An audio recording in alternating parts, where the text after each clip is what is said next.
Bueno, por mientras se instala el power ahí, que es muy breve, quiero agradecer la posibilidad de venir a este querido San Juan, al cual no he dejado de venir en los últimos 13 años. Agradecerle a mi amiga Silvia Mancini, desde aquella época cuando ella soñaba con Amupri y cuando Amupri era un niño en pañales, y a las otras directoras de museos que en ese tiempo, a Beatriz, a la María Julia, que está por allí, y a otras que se integraron después, como Mónica Arturo, que la conocí después cuando estaba en Cultura, a Eduardo Peñafort, que en ese minuto estaba a cargo de Cultura. Es decir, ya llevamos varios años en esta relación de amistad, esta relación de crecimiento mutuo. Así es que aproveché estos minutos para que no me lo descuenten de lo otro, para agradecer. Ok.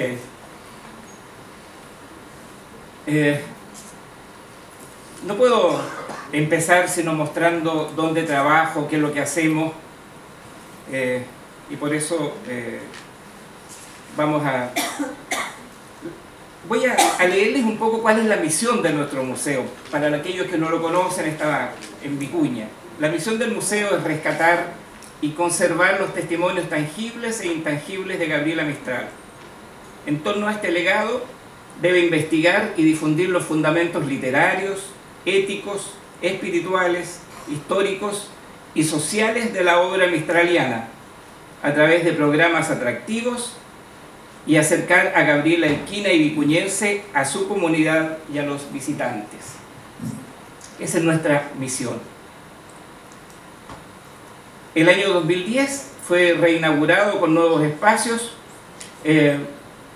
pero el origen de este museo viene de los años 38, cuando un grupo de elquinos, estando Gabriela Mistral ya viviendo en el extranjero, quisieron hacerle, cosa que por lo general no sucede, hacerle un homenaje estando ella en vida, activa en el extranjero, y los elquinos quisieron hacerle un homenaje en vida a su coterránea, a la vicuñense, y por lo tanto dijeron: vamos a crear un museo, una biblioteca, vamos a hacer una casa para acoger a niños pobres para que aprendan de agricultura, y vamos a tener una especie de internado para los niños que... Bueno, sueños de aquellos elquinos de aquella época, y esos son los orígenes de este museo. El año 2010, como les decía, fue reinaugurado con nuevos espacios y una exhibición permanente que es bastante novedosa, bastante más completa, gracias al aporte de colecciones que llegaron de los Estados Unidos, donde Doris Atkinson, sobrina de Doris Dana, amiga personal de Gabriela y guardadora del legado de Gabriela, hizo un obsequio al Estado chileno, y en este caso al Museo Gabriela Mistral de Vicuña, como parte del Estado chileno, de los objetos, la biblioteca, parte de la biblioteca personal que aún quedaba en su poder,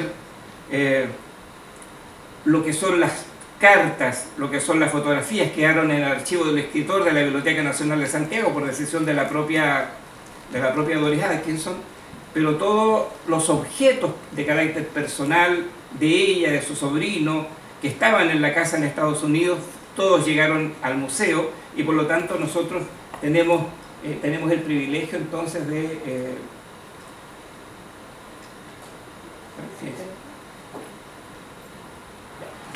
tenemos el privilegio entonces de tener estos nuevos objetos que han incrementado mucho nuestras colecciones.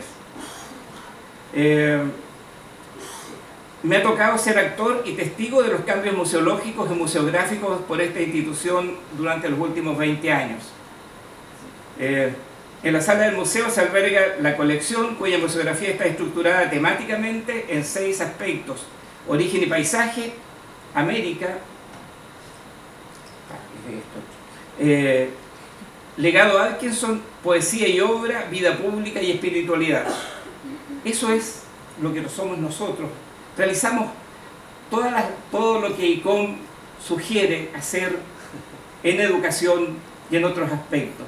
Pero cosa curiosa, hoy día no me voy a referir a eso. ¿Ya?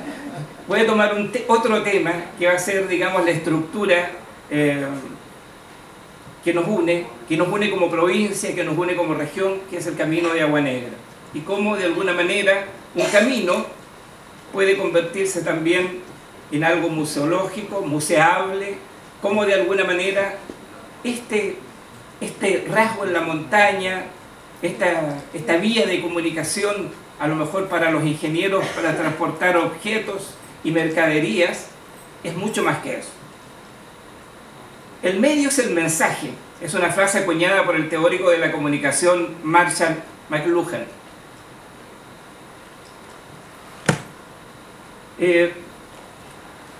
Es así. Con un significado es que la forma de un medio se incrusta en el mensaje, creando una relación simbiótica en la que el medio influye en cómo el mensaje se percibe. Los objetos, en tanto medios en un mundo lleno de actos comunicativos, nos ofrecen la representación de pensamientos abstractos, intenciones y anhelos de quienes son parte de los procesos históricos y sociales. De esta forma, podríamos decir que todo objeto es producto o testimonio de un relato, voluntario o involuntario, de mayor o menor relevancia. Antes de continuar, debo aclarar que esta no será una exposición sobre objetos museales tradicionales. Por lo tanto, no me voy a referir a nuestras colecciones y archivos, sino a objetos que se encuentran en el cotidiano, pero que poseen características materiales, técnicas, históricas e idiosincráticas que permiten que se consideren monumentos públicos o patrimoniales, por ende con algunas características museológicas. Luego de hacer esta precisión, es que podemos empezar a hablar concentrándonos en nuestro objeto de estudio, el Camino de Agua Negra, y cómo su historia nos relaciona con hitos, monumentos, archivos y documentos en particular. Como les contaba, a través de los objetos podemos vislumbrar anhelos e intenciones. En este sentido, aprovecharemos de citar a don Arístides Aguiar Fonseca, director técnico de las obras en el Camino de Agua Negra, cuando en la década de 1950 expresó: el camino de San Juan a Coquimbo es una cuestión de pueblos, no de gobiernos.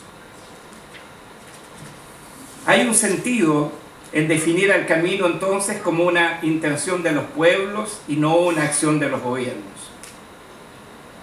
Esta voluntad de que la cordillera nos separe pero no nos divida, como decía Buenaventura Luna, se manifiesta de forma patente e inequívoca en los personajes elegidos por las autoridades de Argentina y Chile para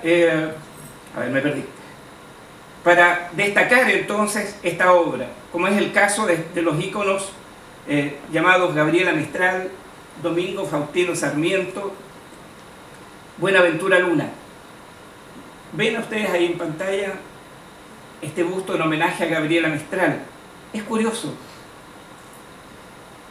El primer monumento que se instala en el límite fronterizo es don Domingo Faustino Sarmiento, y se produce en el año 52, es decir, hace bastante tiempo, y por lo tanto estuvo allí solo bastantes años. Ahora, ¿por qué se elige a estos personajes y no a otros? Se trata de personas que gracias a su obra, a su vocación artística o humanista, escaparon al devenir de la contingencia. Habitantes destacados en un panteón de figuras que han trascendido a la historia y que representan a disciplinas artísticas que nos unen y que podemos apreciar, admirar, sin que emerjan chauvinismos o discursos geopolíticos demagogos. Los ejemplos más claros son las esculturas de Domingo Faustino Sarmiento, que la vimos recién parece, y la de Gabriela Mistral, que se encuentran en el camino en la línea fronteriza. El primero llegó a la cumbre en el año 52, como les decía, siendo gobernador don Elías Amado, y el segundo llegó a hacerle compañía en la soledad cumbrereña de las Nieves en febrero del año 68, es decir, 3 años después que el camino ya se había abierto. Es decir, siempre, y esto es notorio, el camino para los chilenos ha sido una cuestión que va muy detrás de los intereses que ha tenido la provincia de San Juan. Y el no reconocerlo sería, para mí, decir una mentira. Siempre ha sido así. Siempre Chile ha ido detrás de los pasos que han hecho los sanjuaninos, los gobiernos de la provincia, por el asunto del camino. Siempre Chile ha ido como pegándose a los talones o impulsado a veces por la inercia que produce este esfuerzo que hace el gobierno de San Juan. En el caso de estas curiosidades, en el caso de Gabriela Mistral, uno pensará, fue la autoridad chilena a lo mejor la que la llevó, fueron los elquinos. No. ¿Saben? ¿Quién llevó a Gabriela Mistral a instalarse, a hacerle compañía a Sarmiento en la frontera? Fue el cónsul griego en Coquimbo. Fue la comunidad griega la que le hizo un homenaje a Gabriela Mistral llevándolo a la frontera. ¿Saben quién? Ahora que está esa imagen allí de un Buenaventura Luna que está en la Plaza de Armas, ¿cómo llegó ese monumento desde Hachal a la Plaza de Vicuña? Fue muy simple. El intendente de Hachal, al cual conocí, una noche sacó un monumento que estaba en un sector público de Hachal, lo subió arriba de una camioneta y el otro día estaba instalado en Vicuña. Demuestra el interés de la autoridad política, pero a veces también estos cambios que se han ido produciendo. Uno, hacerle un homenaje a la comunidad griega, Gabriela, ahí arriba en el límite. Otra, de trasladar una escultura que estaba en un paseo público en Hachal para llevarla e instalarla en la Plaza de Vicuña, es también una rareza. Pero los sanjuaninos que van a Vicuña y se encuentran con Buenaventura en la plaza se sienten fascinados de que así sea. Lo mismo sucede, yo creo, con los chilenos que vienen a San Juan y van a la Plaza Verastain y encuentran a la Gabriela allá. Y la encuentran allí instalada. ¿Ah? Es súper importante que esto suceda. En los últimos años no llueve mucho en San Juan, pero han llovido Gabrielas de una cantidad fabulosa. Y es cuestión de que pregunten en los distintos pueblos de la provincia, pero han llovido Gabrielas en todos los pueblos y está lleno de Gabrielas en distintas localidades cercanas, porque esto de los convenios políticos entre las distintas intendencias o municipalidades ha significado de que las Gabrielas van y vienen, y los Sarmientos también de alguna manera, pero en menor medida, y Buenaventura Luna, no conozco otro Buenaventura en nuestra provincia o en nuestra región que haya llegado, pero seguimos con esto. Ahí tenemos nosotros a don Buenaventura con alguno de la frase con respecto al asunto del camino.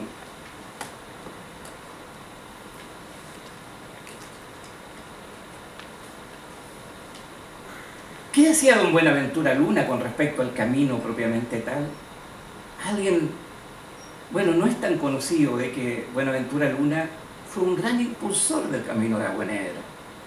Buenaventura Luna fue en el año 52 a Loma de Mu, bueno, llegó casi en vehículo con una huella auxiliar hasta la parte superior de la cordillera, y de allí bajó en mula hasta el embalse La Laguna, y luego del embalse La Laguna lo llevaron hasta el tren y luego ya se fue a La Serena. Fue a Chile a hacerle propaganda al camino. ¿Qué decía Buenaventura Luna? Él, como poeta, como periodista, como político, tenía una visión distinta de la que podemos tener ahora con respecto a lo que es un camino. Él decía, este camino tendrá la virtud de restablecer la unión de ciudades y viejos pueblos argentinos y chilenos que tradicional y secularmente vivieron comunicados y unidos por el imperio de la sangre y del espíritu, y también por el imperio físico, por inexorable gravitación telúrica de un paisaje que la cordillera de los Andes no divide, sino que separa y une a la vez como la columna vertebral a los dos costados de un mismo cuerpo. Fantástica la definición de lo que podría ser un camino, distinta a la visión actual de que estamos pensando en el túnel, estamos pensando en un corredor oceánico. Aquí hay una visión distinta. Ahí están viendo algunas partes de los diarios donde aparece, digamos, la visita que hizo a Chile Buenaventura Luna, estuvo en Santiago, estuvo bastante tiempo, estuvo unos meses intentando, fue a todas las radios posibles, fue a los diarios, salió en el Mercurio, en las últimas noticias, en los principales diarios chilenos, a impulsar el camino.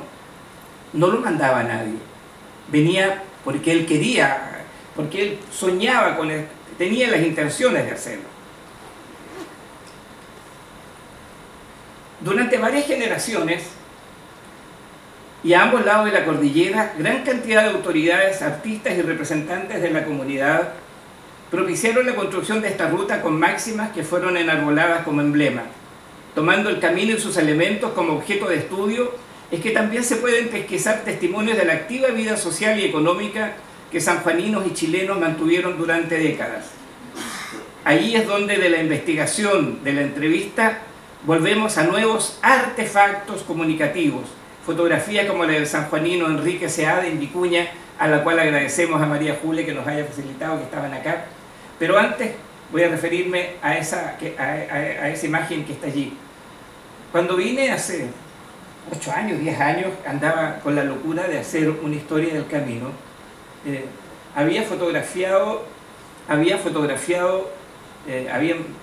sacado una copia de un diario, del diario Tribuna de acá del año 47, y salía la imagen que ustedes ven allí al lado izquierdo, que es el monolito. Y yo lo vi y dije yo, oh, voy a ir a Háchal y voy a preguntar dónde está el monolito. Estuve casi todo un día preguntando por el monolito y nadie tenía idea dónde estaba el monolito.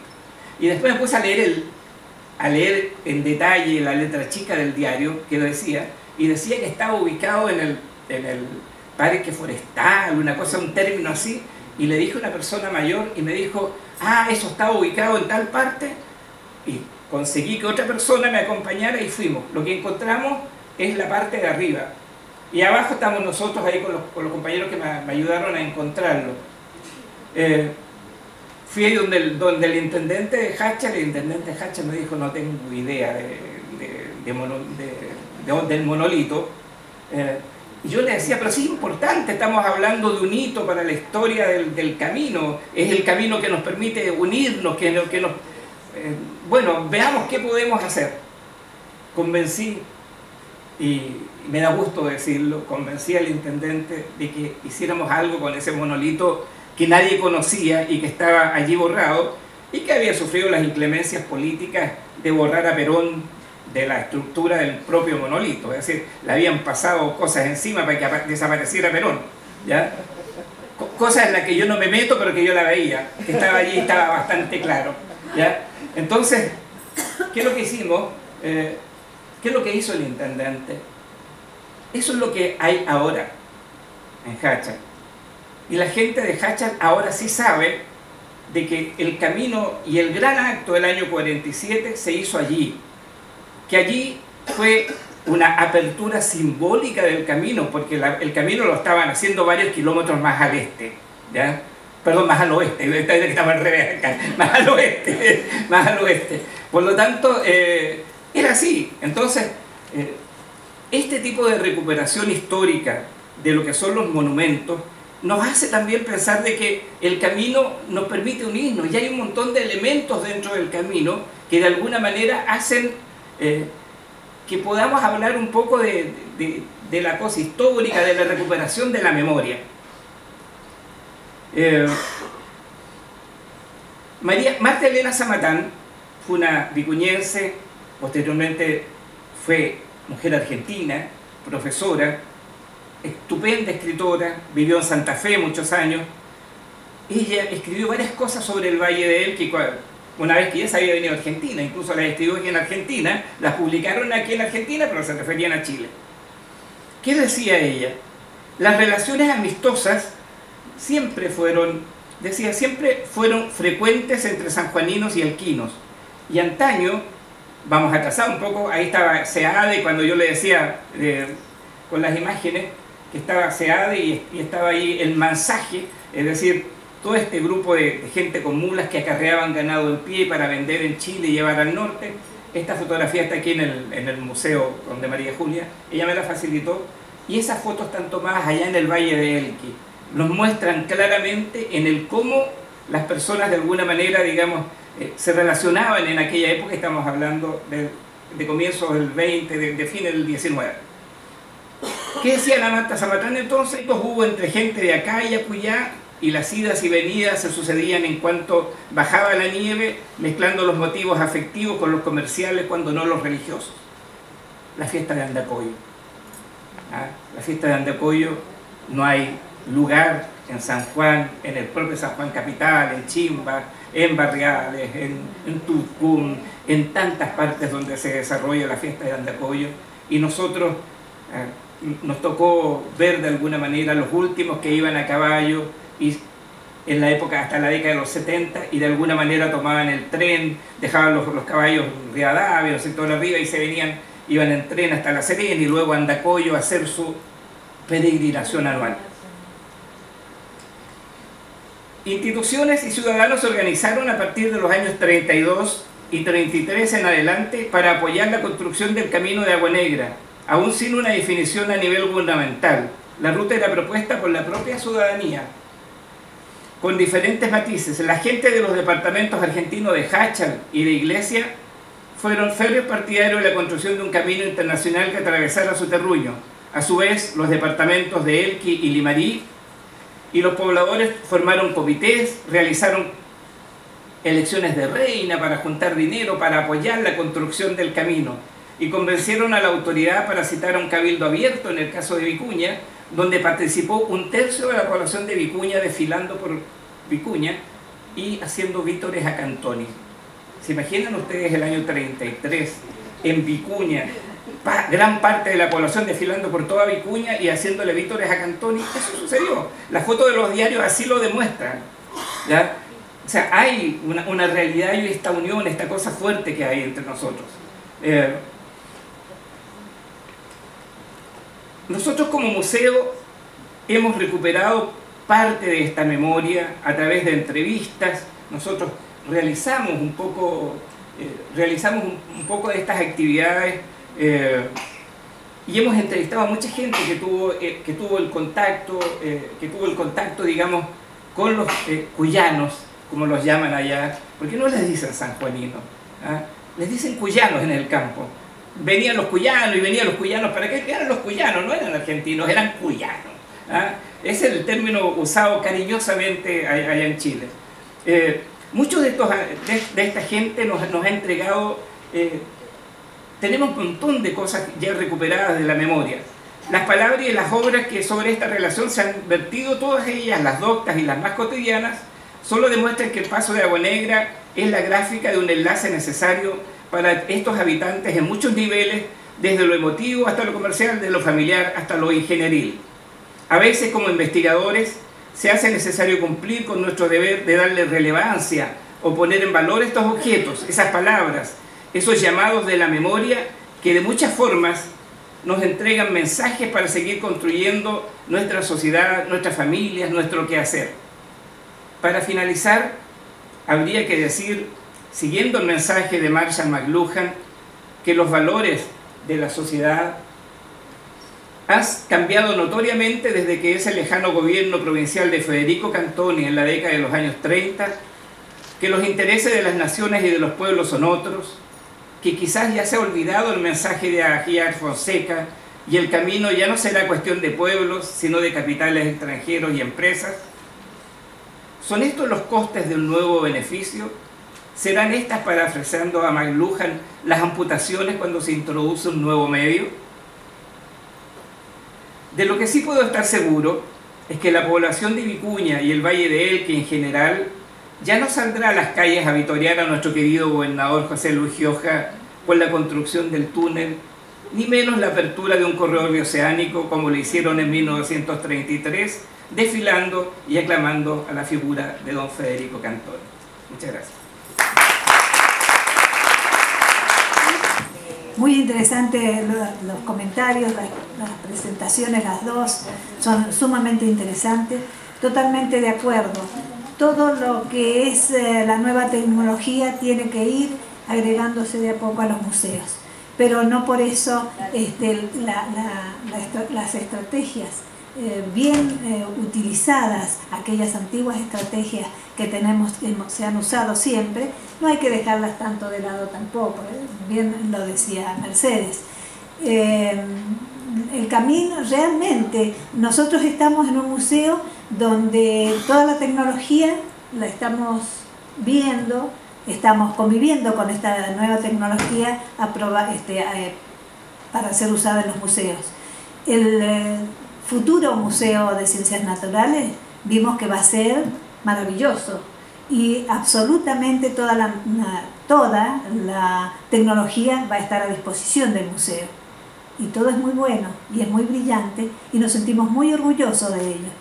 Pero también tenemos una casa histórica, la Casa Natal de Sarmiento, una casa que sí se ha adecuado a los museos, o se intenta ir adecuando a un museo actual, aplicando en lo que se puede la tecnología, lo que soporta lo que es una casa, una antigua casa de familia, ¿no es cierto?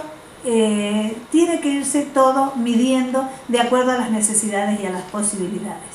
Pero fundamentalmente todo lo que es lo nuevo lo tenemos que saber que están a disposición y tenemos que saber que hay una posibilidad de un cambio en lo que hace a la exposición y a la presentación.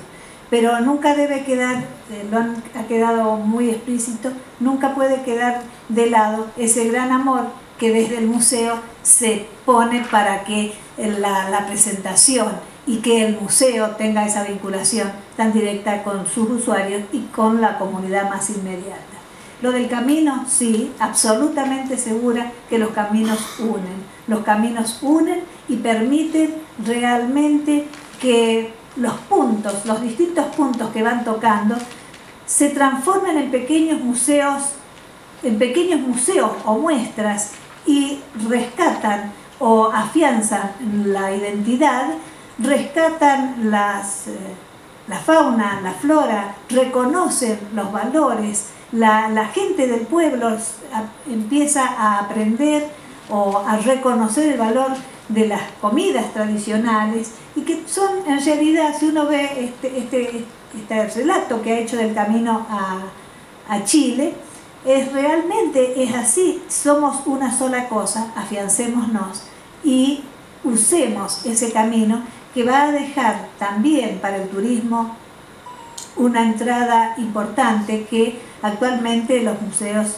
sabemos que se busca también por una necesidad el ingreso, hay que conseguirlo, autogestionarlo. Pero también están los pequeños museos, los museos privados, que hacen un esfuerzo muy grande, pero que esto es lo importante, de que estemos en estas reuniones de tanto nivel y donde podamos ir mirando cómo se puede ir mejorando en la medida en que los costos lo permitan, pero sabiendo que hay otras formas de exponer y de presentar y de mantener los museos. Así que yo les agradezco mucho la presencia y las dos conferencias que han dado. Realmente ha sido un muy buen aporte. Muchas gracias.